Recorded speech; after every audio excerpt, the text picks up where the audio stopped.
Vous savez, quand vous allez faire le shopping et vous voyez plusieurs marques, il y a différents produits, moi je me perds. Et c'est exactement ce qui arrive aux gens qui veulent commencer à gagner du revenu passif en ligne.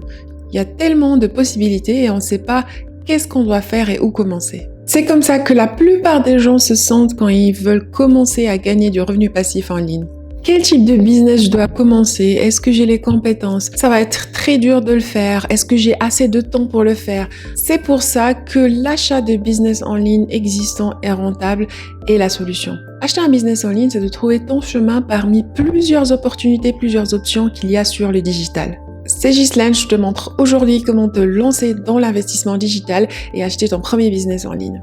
Un petit disclaimer, le revenu passif, est-ce que ça existe vraiment ou est-ce que c'est plutôt semi-passif? En général, l'investissement, que ce soit dans l'immobilier, dans la crypto-monnaie ou dans le digital, tu vas devoir quand même travailler pour générer ton revenu, sauf que tu vas travailler de moins en moins et tu vas gagner de plus en plus de revenus.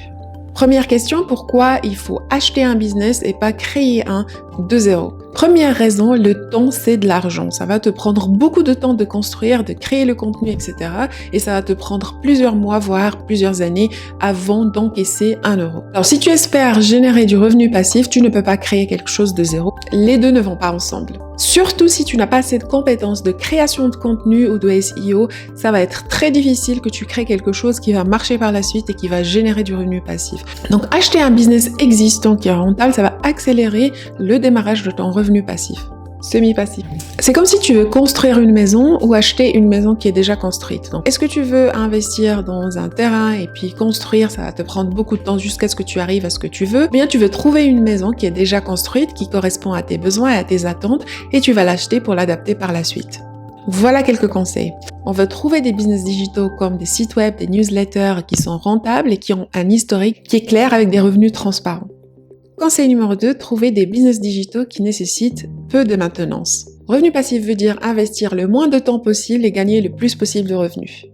Conseil numéro 3, évaluer les risques. C'est très important, il ne faut pas se lancer parce que le site web ou le business digital nous intéresse. Il faut être très conscient de ce qu'on achète, donc il faut faire son audit au préalable. Le vendeur va te raconter tout ce qu'il veut, il va te dire tout ce qu'il a envie pour te convaincre d'acheter, mais c'est à toi d'être vraiment très prudent et d'évaluer le plus possible le business que tu veux acheter. Tu dois faire des recherches pour savoir si c'est un bon investissement. C'est comme quand tu achètes une maison, tu vas vérifier la plomberie, l'électricité, etc.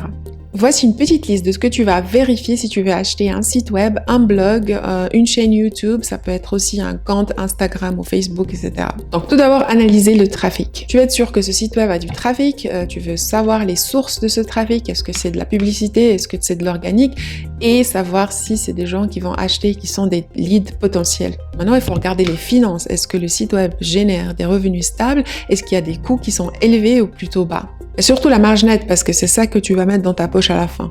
Un autre conseil, évaluer les risques et les backlinks des sites web. Un site web qui a un bon SEO, un bon contenu, a beaucoup plus de chances d'être bien classé dans les recherches. Il y a beaucoup à vérifier dans l'audit au préalable, donc si tu veux en savoir plus, télécharge la checklist dans la description. Si tu as encore des questions, n'hésite pas à les mettre dans les commentaires ou envoie-moi un email, c'est dans la description. Donc, une fois que tu as fait tes recherches, tu as trouvé le bon business que tu veux acheter avec ton budget et qui te correspond, tu dois prendre une décision. Là, c'est facile d'être bloqué dans la phase recherche. Si tu te fais accompagner par quelqu'un, ça te permet de le faire pour être sûr du business que tu vas acheter, mais aussi ça te permet d'apprendre pour la prochaine fois. Si vous avez regardé cette vidéo jusqu'à la fin, n'hésitez pas à liker et vous abonner sur la chaîne.